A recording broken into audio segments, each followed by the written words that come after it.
সুপ্রিয় দর্শক, আসসালামু আলাইকুম। কেমন আছেন আপনারা? নিশ্চয়ই ভালো আছেন। আজকের ভিডিওতে আপনাদের সবাইকে স্বাগত জানাচ্ছি। আজকে আমি আপনাদের সাথে খুবই মূল্যবান একটা টপিক নিয়ে আলোচনা করব। আপনারা যে সবসময় আমাকে বিভিন্ন সমস্যা জানিয়ে কমেন্টস করেন সেটা কিন্তু নয়। এরকম অনেক কমেন্টস আমি পাই যে আপু আমার নর্মালে ছেলে বাবু হয়েছে, আমার জন্য দোয়া করবেন। আমার সিজারের মাধ্যমে মেয়ে বাবু হয়েছে, আমার জন্য দোয়া করবেন। বা অনেকে জানান যে আপু ডেলিভারি তো নর্মালেই হলো, কিন্তু আমি এই সমস্যা এখন ভুগছি। বা আপু আমার সিজারের মাধ্যমে ডেলিভারি হয়েছে, কিন্তু আমি আজকে এতদিন যাবৎ হসপিটালে ভর্তি আছি। অনেকে এরকম বলেন যে আপু প্রথম থেকে তো আমার সব ঠিক ছিল, কিন্তু ফাইনালি আমার এই সমস্যার কারণে সিজার করাতে হলো, ইত্যাদি বিভিন্ন ধরনের কমেন্টস কিন্তু আমি পাই। ডেলিভারির পরবর্তীতেও কিন্তু অনেকে আমাকে বিভিন্ন সমস্যার কথা জানিয়ে কমেন্টস করেন। তো আজকে আমি জানাবো যে কিভাবে ডেলিভারি পরবর্তীতেও সুস্থ থাকবেন, ডেলিভারিটা সহজে হয়ে যাবে এবং ফাইনালি কোনো সমস্যা ছাড়াই কিভাবে আপনার নর্মাল ডেলিভারি হয়ে যাবে। তাহলে চলুন মূল ভিডিওতে যাওয়া যাক।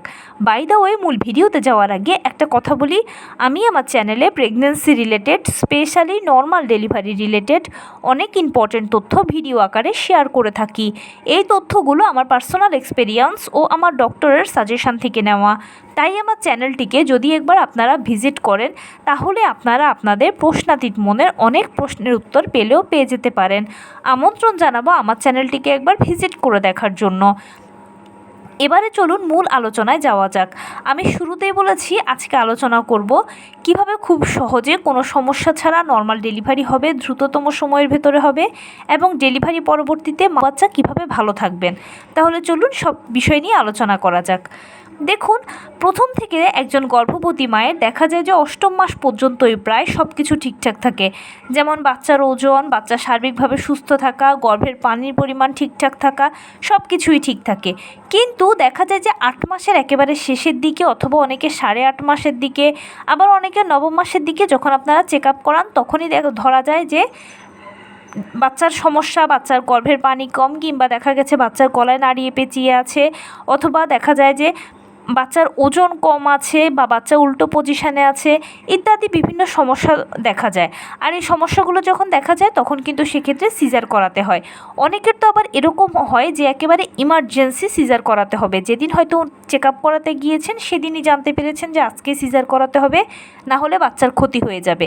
তো এই ধরনের সমস্যাগুলো আসলেই একেবারে অনাকাঙ্ক্ষিত, কারণ সবাই কনসিভ করার পর থেকে প্রথম থেকেই চেষ্টা করে বা মনের একটা ইচ্ছে থাকে যে যেন ডেলিভারিটা নর্মালে হয়, কারণ সবাই জানি আমরা নর্মাল ডেলিভারিটা সিজারের তুলনায় ভালো।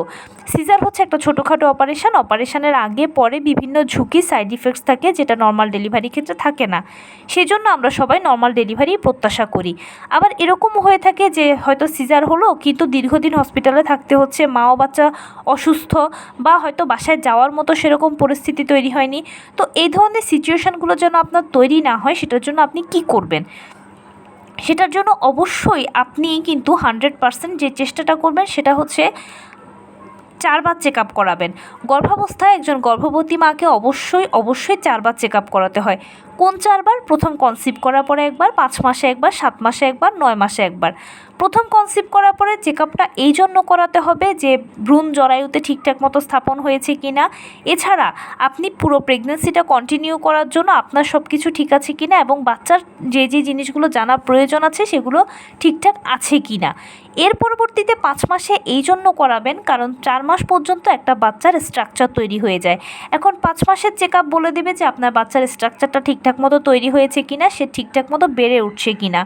সপ্তম মাসটা এই জন্য করাবেন কারণ সপ্তম মাসে গেলে দেখা যায় যে একদম মিড টাইম, তো এই সময় আপনার বাচ্চা আসলে ওজন কতটুকু হয়েছে বা বাচ্চার যেরকম বৃদ্ধি সেরকম গর্ভের ভেতর তার বৃদ্ধি হচ্ছে কিনা এবং আপনি ঠিকঠাক আছেন কিনা, ক্যারি করতে পারবেন কিনা সামনের দিকে। আর নবম মাসে এই জন্য কারণ নবম মাসের চেক আপটা আপনাকে বলে দেবে যে আপনার ডেলিভারি কি নর্মালে হবে নাকি সিজারে হবে। কারণ মা ও বাচ্চার সব কিছু ঠিকঠাক থাকলে ডেলিভারি নর্মালে হয়, আর যদি কোনো জটিলতা তৈরি হয় তখন সেক্ষেত্রে সিজার লাগে। সেই জন্য অবশ্যই স্ট্রিক্টলি গর্ভাবস্থায় এই 4টি চেক আপ আপনাকে করতেই হবে এবং মানতেই হবে এগুলো। অনেকে দেখা যায় আমরা জানি না, আবার অনেকে আমরা জেনেও কিন্তু নেগলেন্সি করি না, কিন্তু করাটা আপনার নিজের জন্যই ভালো। তো এর পরবর্তীতে যদি কেউ দেখেন যে নবম মাসে গিয়ে আপনার কোনো সমস্যা তৈরি হয়েছে, তখন সেটাকে কিভাবে আপনি সমাধান করবেন। এটার জন্য যেটা করা উচিত সেটা হচ্ছে, আমি বলেছি যে 4 বার চেক আপ করতে হবে এবং চেক আপগুলোর পরপর চেক আপ কিন্তু হচ্ছে। প্রথম 5 মাস, 7 মাস, 9 মাস, তো পরপর দেখা যায় যদি বিন্দুমাত্র কোনো সমস্যা তৈরি হয় সেটা চেক আপে এসে যায়, আর সেই সমস্যার সমাধানও হয়ে যায়, কিন্তু ডাক্তারই বলে দেয় আপনাকে। এবারে কারো বাচ্চা যদি উল্টো পজিশন হয় তাহলে তিনি কি করবেন? যদি কারো বাচ্চার উল্টো পজিশন দেখেন তাহলে আপনি যেটা করতে পারেন সেটা হচ্ছে আপনার বুকের থেকে একটু নিচের দিকে আর পেটের থেকে একটু উপরের দিকে চেষ্টা করবেন একটা গামছা কিংবা কোনো একটা কাপড়কে পেঁচিয়ে রাখতে বা বেঁধে রাখতে সাবধানে। এতে কি হবে, বাচ্চারা জানেন যে সবসময় ঘোরে মায়ের গর্ভে, তো ঘুরতে ঘুরতে তারা যদি উপরের দিকে বাধা পায় তখন সেক্ষেত্রে তাদের অটোমেটিক নিচের দিকে পজিশানটা হয়ে যায় বা সেফালিক পজিশান হয়ে যায়, যেটা নর্মাল ডেলিভারির পজিশান। এছাড়াও যেটা করতে হবে সেটা হচ্ছে নিয়মিত হাঁটাচলা করতে হবে, টুকটাক কায়িক শ্রম করতে হবে, লো কমেট ব্যবহার করতে হবে, পুষ্টিকর খাবার খেতে হবে। ডাক্তারের দেওয়া আয়রন, ভিটামিন, ক্যালসিয়াম ওষুধগুলো নিয়মিত সেবন করতে হবে। আর আপনি যেই ধর্মের অনুসারী হন না কেন বেশি বেশি করে উপরওয়ালাকে ডাকবেন।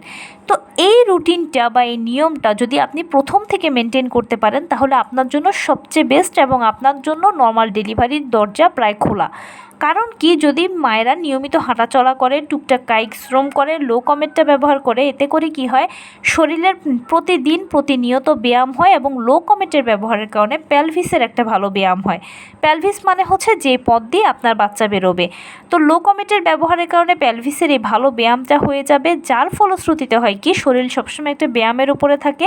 আর যেই শরীরটা ব্যায়ামের উপরে থাকে সেই শরীরে অটোমেটিক জরায়ু মুখ খোলাটা, লেবার পেইন আসাটা খুব সহজ হয়ে যায়, এবং ডেলিভারির সময় আপনি ব্যথা কষ্ট অন্যদের তুলনায় কম ভোগ করবেন, কারণ আপনার শরীর তো সবসময় ব্যায়ামের উপরে আছে।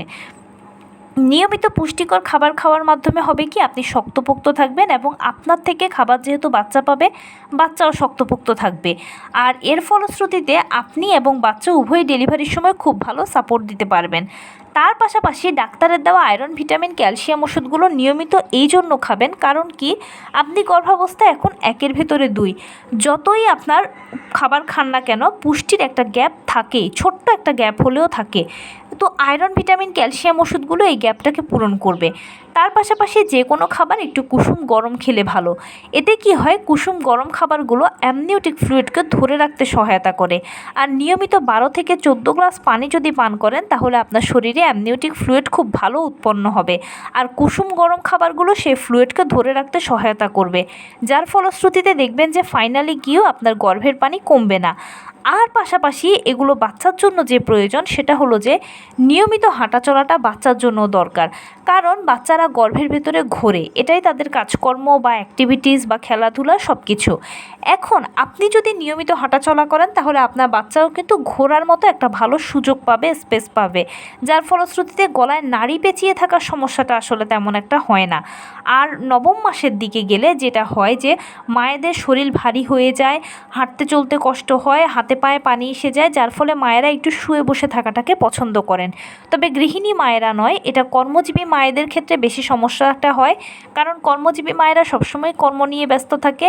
যখনই তারা নবম মাসে ম্যাটারনিটি লিভটা পায় তখন তারা শুয়ে বসে থাকে বা একটু আরাম করতে পছন্দ করে, আর তখনই এই সমস্যাগুলো অনেক বেশি দেখা যায়, কারণ বাচ্চা ঘুরতে পারে না, আর না ঘোরার কারণে তার গলায় নাড়ি পেঁচিয়ে যায়।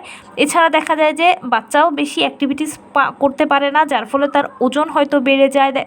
এছাড়াও গর্ভের পানি কমে যাওয়ার একটা বড় কারণ হচ্ছে যেহেতু এই সময়টাতে বাচ্চা বড় হয় বা তার যে জন্ম ওজন তৈরি হয় সেটা প্রপারলি তৈরি হয়ে যায়, সেজন্য গর্ভের পানি কমে যায়।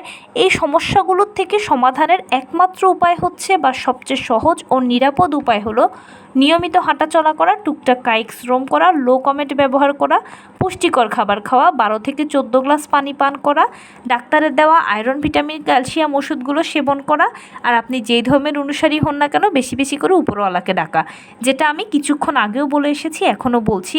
এভাবে যদি আপনি চলতে পারেন বা এই রুটিনটা যদি মেনটেন করতে পারেন তাহলে ইনশাল্লাহ প্রথম থেকে শেষ পর্যন্ত আপনি সুস্থ থাকবেন, আপনার বাচ্চাও সুস্থ থাকবে, কোনো সমস্যা তৈরি হওয়ার কথা নয়। এবং তার পাশাপাশি অবশ্যই নর্মাল ডেলিভারির চান্স কিন্তু অন্যদের তুলনায় আপনার অনেক বেশি থাকবে, আর নর্মাল ডেলিভারি প্রক্রিয়াও যথাসময়ে শুরু হবে।